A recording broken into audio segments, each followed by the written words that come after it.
मी ते खरंच चांगला प्रश्न घेतला की कायदा सुव्यवस्थेचा बीड जिल्ह्यात बिघडलं. मी बी त्याविषयी मला पत्रकार बांधव म्हणले त्याच्यावरती बोलायचं, पण ते मीच उपस्थित नव्हतो त्यामुळं मला नाही बोलता आलं त्या दिवशी.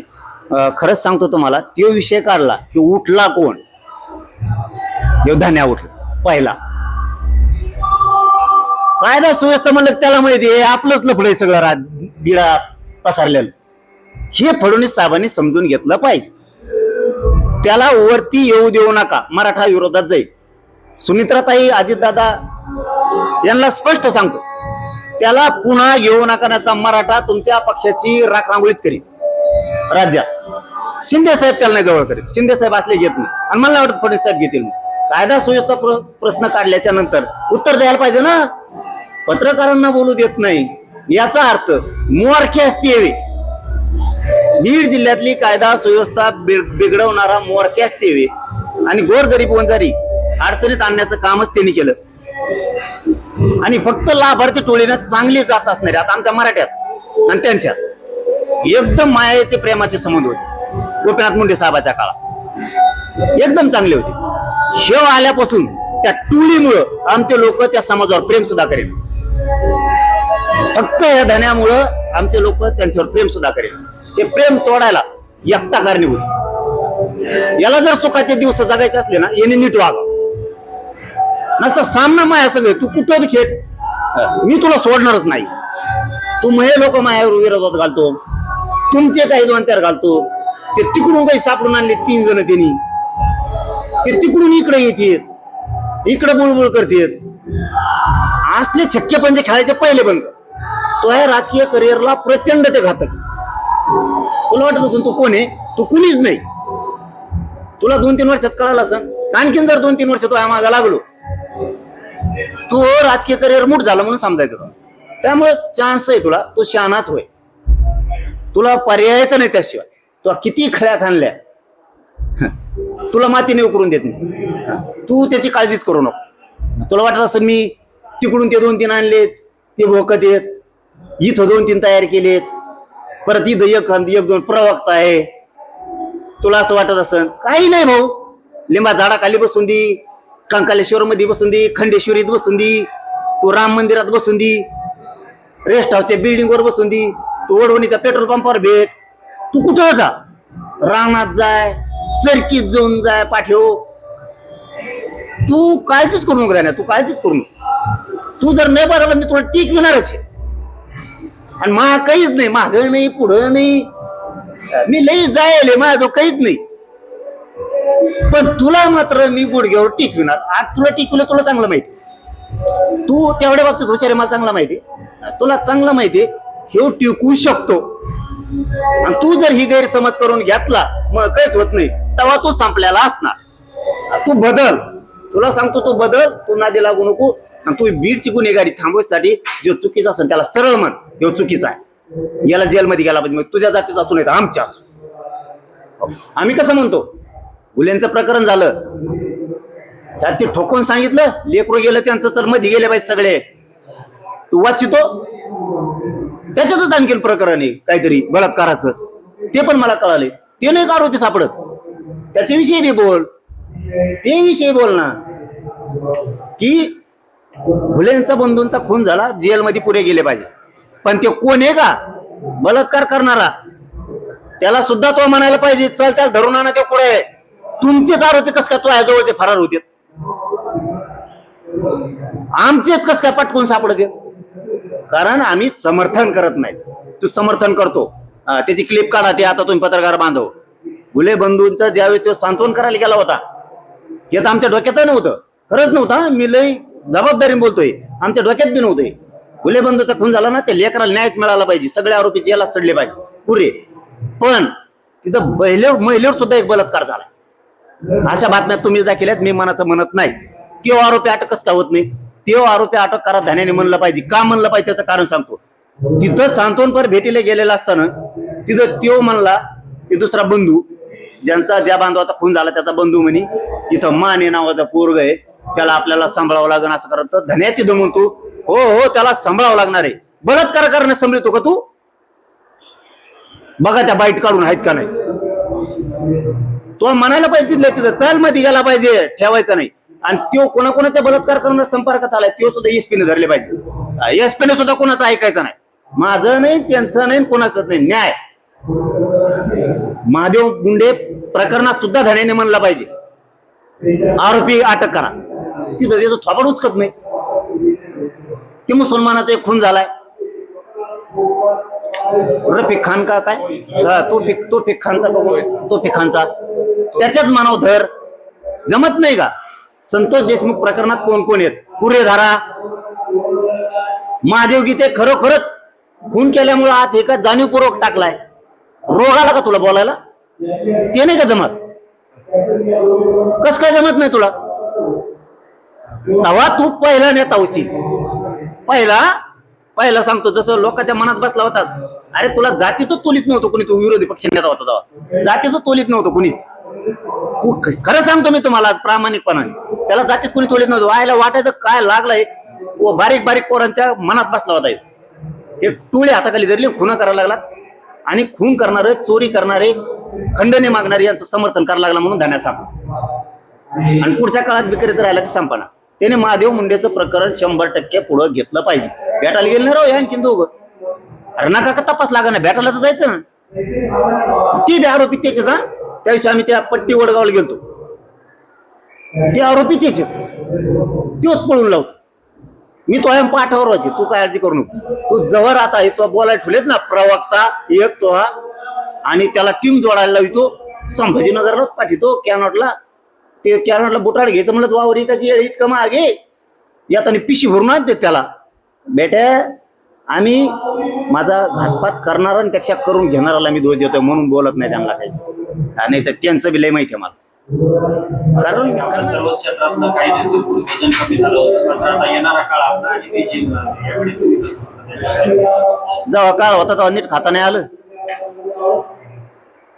केलं सगळ्या जातींनी मोठं मराठ्यासहित स्वतः टोळीनं वरबडून खाल्लं. ना ओबीसी मोठा होऊन दिला, ना मराठा मोठा होऊ दिला. मारामारीत वेळ जास्त घातला. एक काळ असा होता, आता तुम्ही प्रश्न काढला म्हणून मला बोलायचंच नव्हतं त्याच्यावर. एक काळ असा होता, ते विरोधी पक्ष नेता होता बघा, तेव्हा ते असं आरडायचं, लोकांच्या मनामनात जाऊन बसलं होतं ते, की ह्यो जातीवादी माणूस वाटत नाही, ह्यो गोरगरीब सगळ्या जातीसाठी लढणार आहे. पण ज्यावेळेस याला मराठ्यांनी आणि सगळ्यांनी मिळून निवडून दिलं ना, त्याविषयीची नियत खराब झाली आणि टोळीच्या माग सगळी यांनी मंत्र्याची ताकद उभा केली. आणि मग ते करायला लागले खून, मग मागा लागले खंडण्या. आधीच त्याचा जो लोकांचा बघण्याचा दृष्टिकोन होता ना, त्याच्यातली पोटतिडकी लोकांच्या लक्षात आली. आता उपरती येऊन काय उपयोग आहे का? सगळी लाज गेल्यावर.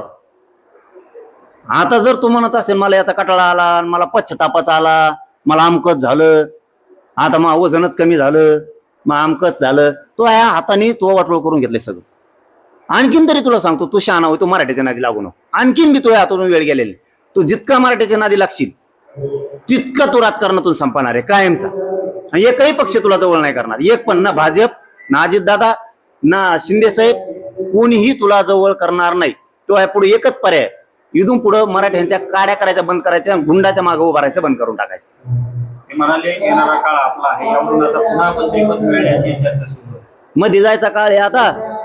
आता नुसतं काळ येत असलं, तुला सांगितलं ना, तुला पूर्ण बदलावं लागणार आहे.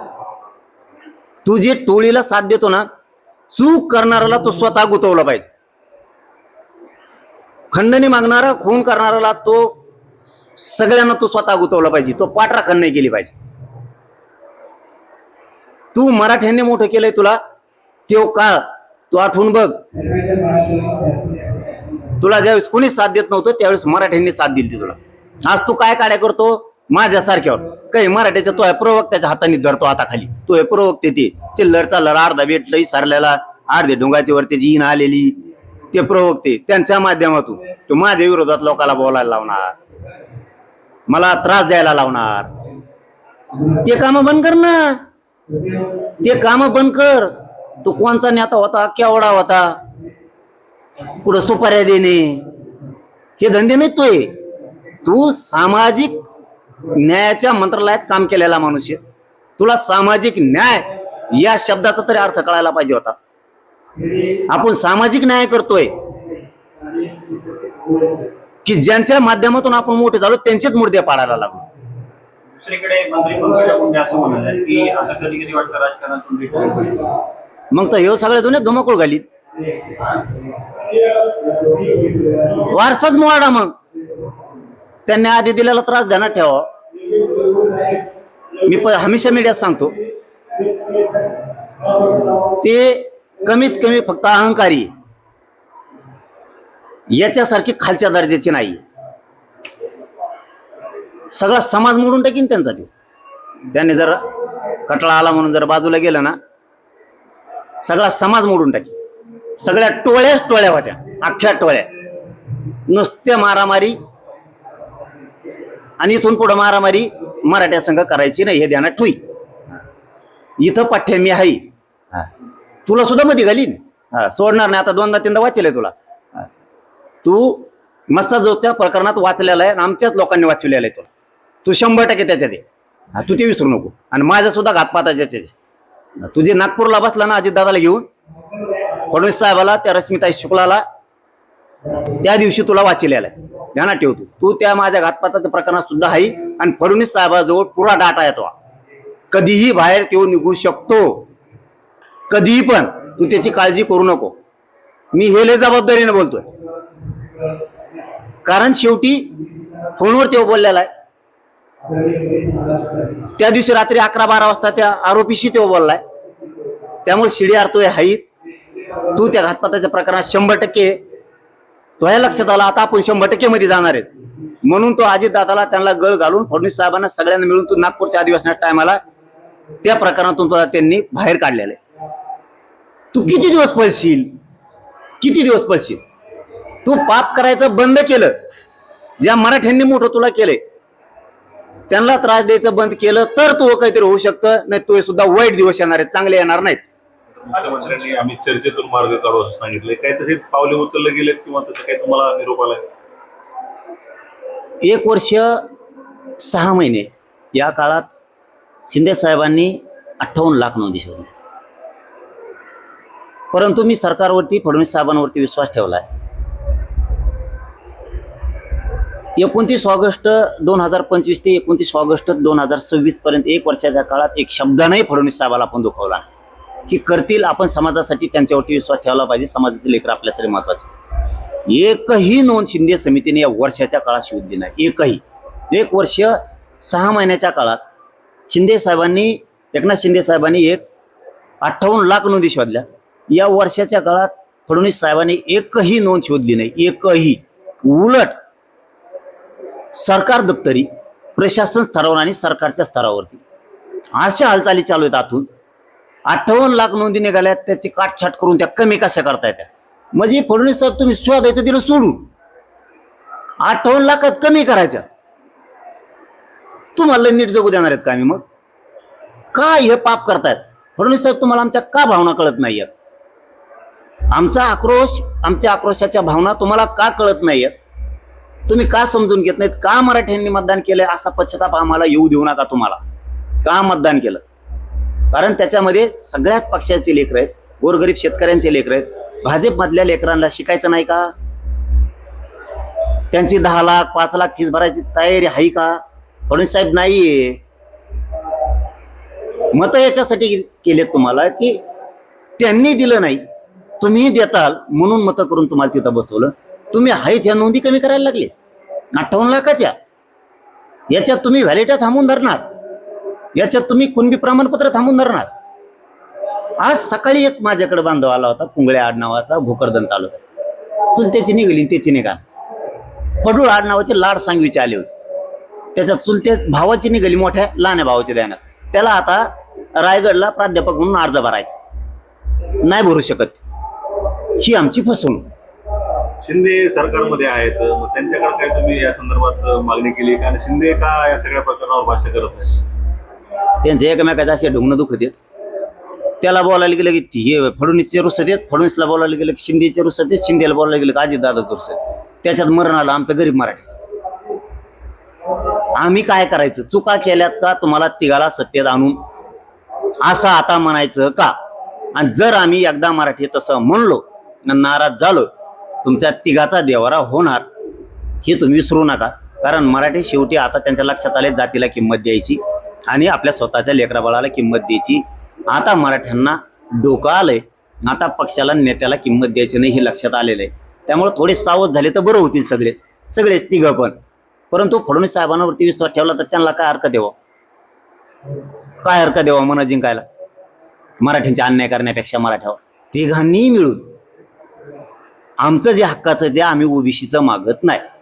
आमच्या 58 लाख नोंदी आहेत, त्याचे सगळे कुणबी प्रमाणपत्र द्या आणि दिलेल्याचा रेकॉर्ड द्या. कशावर डाऊट येतो सांगू? मी 1 वर्ष झालंय फडणवीस साहेबाला आणि विखे पाटलांना 58 लाख नोंदीचा डाटा मागतो. तुमच्याकडे पैसे नसतील, मीडियाच्या समक्ष बोललो, मी मीडिया चोरून काही करीत नाही, कारण हे फशीत येत म्हणून मीडिया समोर बोललो. तुमच्याजवळ पैसे नसतील तर 58 लाख नोंदीच्या झेरॉक्स आम्ही आमच्या पैशाने काढतो आणि आम्ही मराठ्यांना सांगतो ही तुमची कुणबी नोंद निघाली. त्यांना वाटलं असं याच्या हातात जर 58 लाख नोंदी दिल्या तर ह्यो खरंच मराठ्याला देईन, मग मराठ्याचं कल्याण होईल आणि यांना करायचे वाटलं. 1 वर्ष झालं तुम्ही आम्हाला 58 लाख नोंदीचा डाटा देत नाही. कारण काय करायचं यांना तर त्या कमी करायच्या. एवढं का टार्गेट केलंय मराठ्यांना तुम्ही फडणवीस साहेब? कशामुळे तुम्हाला वाटोळं करायचं मराठ्यांचं काय कारण आहे? कारण सांगता का? थोडंफार कारण सांगता का वाटोळं करायचं? का टार्गेट केला मराठा समाज? कशामुळे अन्याय करायला तुम्ही? का बरं तुम्ही प्रमाणपत्र रोखून धरलेत?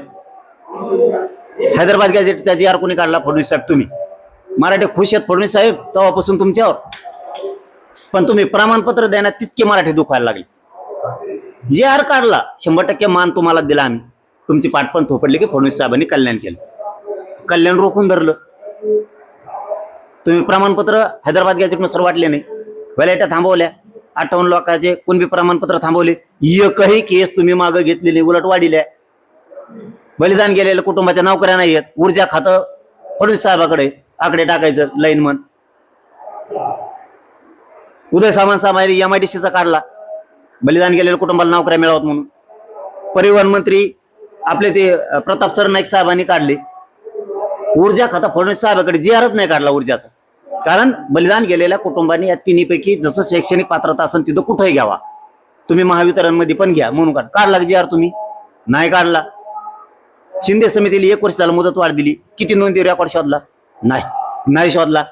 सातारा संस्थांचं गॅझेटियर लावण्यासाठी 1 महिन्याचा वेळ मुंबईच्या व्यासपीठावर मागितला होता. 1 वर्ष झालं. काय वाचिता तुम्ही एवढं? कोल्हापूर संस्थांमध्ये 3,85,000 कुणबीच्या नोंदी आहेत. 9 लाख मराठी आरक्षणात बसते. मागितलं ओबीसीचं आम्ही, आमच्या नोंदी आहेत त्याच मागतोय आम्ही. नाही दिल्या तुम्ही. औंधचं पुण्याचं गॅझेटियर नाही दिलं. त्र्यंबकेश्वरमध्ये 23 खोल्या भरून आहेत संस्थांमध्ये पुराव्याच्या, नाही ना रेकॉर्ड घेतला. देवी लशीच्या रेकॉर्ड आहे, पूर्वी मृत्यू जन्माच्या नोंदी आहेत. बैल विक्री खरेदीला गेले तिथं सुद्धा नोंदी आहेत. कारागृहातला रेकॉर्ड जेलमधला तपासला नाही, तिथं नोंदी आहेत. जिथं जात लिहिली जायची पूर्वी वावर नसलं तरी पण नाही दिल्या.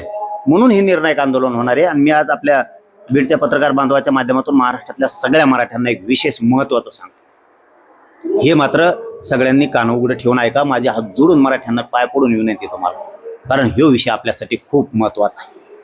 हे सांगतोय, इथून पुढचं तरी सगळ्या मराठ्यांनी पूर्ण ऐका. सरकार म्हणतंय पेंडन्सी नाहीये, म्हणजे एकही प्रमाणपत्र आम्ही ठेवलं नाही, अर्ज आला नाही असं फडणवीस साहेब स्वतः म्हणतात. तर माझी आता मराठ्यांना महाराष्ट्रातल्या विनंती, 28 ऑगस्टला तुम्ही सगळ्यांनी आंतरराष्ट्रीय यायचंय. कुणी यायचंय? ज्याची कुणबी नोंद असून सुद्धा त्याला प्रमाणपत्र दिलं नाही, ज्याची नोंद आहे त्याने अर्ज करून आंतरवालीत यायचंय की मला माझी नोंद आहे, तरी या अधिकाऱ्याचं नाव लिहून आणायचं. या अधिकाऱ्यांनी नोंद असून सुद्धा कुणबी प्रमाणपत्र दिलं नाही. क्रमांक 1. 2. ज्यांनी अर्ज केला कुणबी प्रमाणपत्रासाठी पण त्याला कुणबी प्रमाणपत्र दिलं नाही, कोण अधिकारी देत नाही आणि कोणत्या नावाने अर्ज केला त्याने आंतरवालीत येऊन बसायचं. तिसरा मुद्दा की ज्यांची व्हॅलिडिटी आहे टाकलंय पण देत नाहीयेत, कोण अधिकारी देत नाही, ते अर्ज घेऊन 28 ऑगस्टला आंतरवालीत यायचं. चौथा मुद्दा, ज्यांच्या EWS मधून निवडी झालेल्यात पण सरकारनं त्यांना नियुक्त्या दिलेल्या नाहीत, त्या सगळ्या पोरांनी आंतरवालीत यायचं आपले अर्ज घेऊन. ज्यांची SCBC आणि ESBC यामधून निवडे झालेल्या पण नियुक्त्या दिल्या नाहीत त्या सगळ्या मराठ्यांच्या पोरांनी अर्ज घेऊन आंतरवालीत येऊन बसायचे. जोवर तुमचं काम होत नाही तोवर आंतरवाली सोडायची नाही. बलिदान गेलेल्या कुटुंबांचे काय प्रश्न आहेत, त्यांना कुणाला नोकरी मिळाली, कुणाला निधी मिळाला नाही, यांनी सगळ्यांनी आंतरवालीत येऊन बसायचे. सगळ्यांनी ज्यांचे ज्यांचे अण्णासाहेब पाटील विकास महामंडळाच्या माध्यमातून व्याज परतावा राहिले. सरकार म्हणतंय व्याज परतावा आम्ही एकही ठेवला नाही. मला दाखवून द्यायचंय सरकारला की हे व्याज परताव्याचे पोरं इकडे येऊन बसलेत. आत्ता व्याज परतावे सगळे दी. जर तुम्ही आला नाहीत म्हणजे सगळे विषय म्हणतो आम्ही, कुणबी प्रमाणपत्रावाले, नोकरीवाले, व्हॅलिटीवाले, ज्यांच्याकडे रेकॉर्ड आहे ते, हे जर आले नाही तर सरकार, तुम्ही नाही आले तर मी बी काही बोलू शकत नाही. मी म्हणणारे खरंच प्रश्न नाहीत. तुमचे जर प्रश्न आहेत तुम्ही आंतरवालीत येऊन बसा, सुटूस तर माघारी जायचं नाही. मी बिऊ आंदोलन सोडत नाही. सगळ्या मागण्या मागतात मी, तू काळजीच करू नको. नाही तर बदल. दोनच शब्द आज बीड मध्ये दिलं तू बदल, नाही तू पाठीवरच पाय मा. आता एका कार्यक्रमात बोलताना धनंजय मुंडे असं म्हणाले की सगळीकडे जातीपातीचं राजकारण सुरू आहे आणि अतिशय गलिच्छ पातळीवरचं राजकारण सुरू आहे. त्यामुळे आमच्या सरकारला वाटतं की राजकारणात राहावं की नाही. येडेगांडीच हे करते. जातीपातीचं राजकारण तिने आणलंय. जातीपाती देवारात वाच केला, बंजारा समाजाचा देवारात वाच केला. 2-4 धनगराच्या हाताखाली धरतो, बाकीचा धनगराचा सगळा देवारा केला. मुसलमानाचा देवारा केला, दलित बांधवाचा कार्यक्रम केला. आणि ज्या मराठ्यांनी, तुला विशेष सांगतो परळीत, तुला ज्या मराठ्यांनी मोठं केलं त्या मराठ्यांचे तो मुर्दे पाडले. जातीवाद कुणी केलं? जातीवाद तू नाही केला. हे जातीवाद नाही का? महादेव मुंडेच्या प्रकरणात न बोलणं, संतोष देशमुखाच्या प्रकरणात तू समर्थन करणं आरोपीचं, ही जातीवाद नाही का? हे जातीवाद नाही. काय आहे हे? काय आहे? माझ्या घातपाताचा तो सुपाऱ्या देणं, हे जातीवाद नाही, जातीपात नाही का? हे काय? हे काय? आता तो बलात्कार करणारा पोरगा, त्याला म्हणतो तू सांभाळावं लागणं, साथ द्यावं लागणं, बाईट येतो ही बलात्कार करणाऱ्याला. हे जातीपात नाही का? जातीपातीच नाही. आणि तुला आता कटाळा यायला लागलं होय? इथं लोकांवरती मुर्दे पाडायचे, बलात्कार करायला लावायचे, खंडण्या मागायला लावायच्या. आता पश्चाताप करायला वेळ. अरे तुला उशिरा व्हायना शहाणपण आलं ते तरी बरं झालं. बरं झालं ते काय म्हणतात ना, काहीतरी म्हणे नाक गेल्यावर भोक राहिले का काहीतरी आहे म्हणतात ना, तसं झालं तू आता. बरं झालं पण उशिरा व्हायना. आम्हाला काय अडचण नाही. तो उशिरा जरी सुधारला तरी काय अडचण नाही आम्हाला. पण मराठ्याच्या नादी लागू नको भाऊ. आणि इथून पुढं गुन्हेगारी करणाऱ्याला साथ देऊ नकोस. तुझ्या थोड्या लाभार्थी टोळीमुळं अख्खा दुरावा झालाय मराठा समाजात आणि वंजारी समाजात. फक्त तो यामुळे झालेला आहे. पुढं शहाणा होय. आणि तुझं बहिणीला सुद्धा भोगावं लागतंय, ध्यानात ठेव, फक्त तुझ्यामुळं.